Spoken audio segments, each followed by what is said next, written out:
to the Louisiana coast back in 2002, and it was a remarkably strange hurricane in that at one point it was roaring up the Gulf at a Category 4, and within the space of 13 hours it became Category 1. So, I mean, that kind of decrease in power and so on gets everybody's attention, you know, and you know, the emergency responders have a huge problem with that.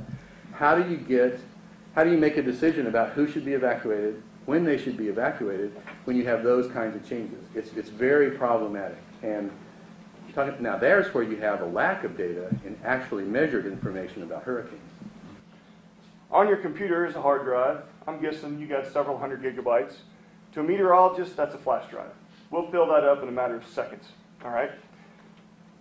My interest in meteorology, or simulational meteorology, I install and use weather forecast models, numerical weather prediction models, that give out hundreds of gigabytes of data every time they run.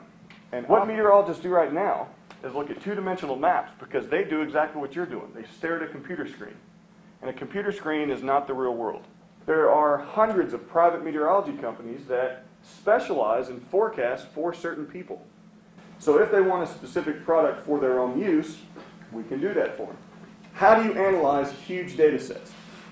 If you look at the Weather Channel and you see all these people on TV getting paid huge amounts of money to be talking heads, and they're pointing over here we have a cold front, over here we have a warm front. What you don't see are the dozens of people behind the scenes rapidly trying to make forecasts to give to these people, all right? The people behind the scenes may not be as pretty. They don't get paid as much. They're like me, right? They just sit there in their chair doing the dirty work. Those are the people we're trying to help.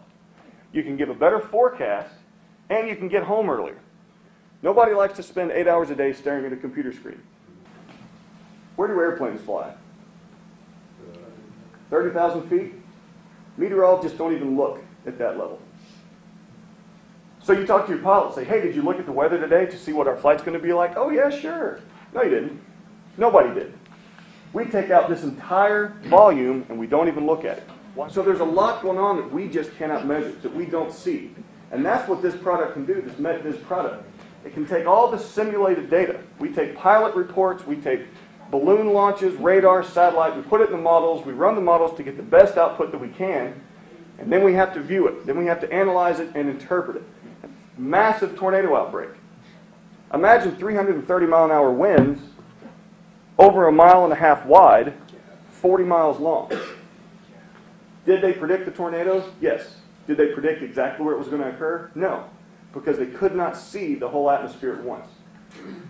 So what makes us think that we have enough horsepower on laptops, desktops, other computers to look at this enormous amount of data? So when you see a game on your PC or Xbox, or when you go to some of the latest movies and see a lot of the special effects going on, they have got some kind of concept, like if it's a fire raging in front of someone, and they have converted that into some kind of a geometric primitive, and they have rendered that with current techniques. Now, scientific visualization is an area of computer science that's going to use that kind of technique specifically associated with scientific data. Thinking about the correlation between scientific visualization, medical imaging, the ability of GPUs and so on, that made us think, you know what, it may be that we could in fact apply some technology to an enormous amount of data.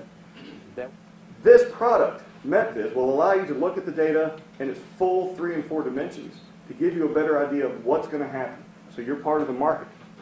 So where are we? We have some ideas. We have put together a block diagram of the software that we're going to do, and we are actually now in process of getting started developing the software and putting that all together. Nonetheless,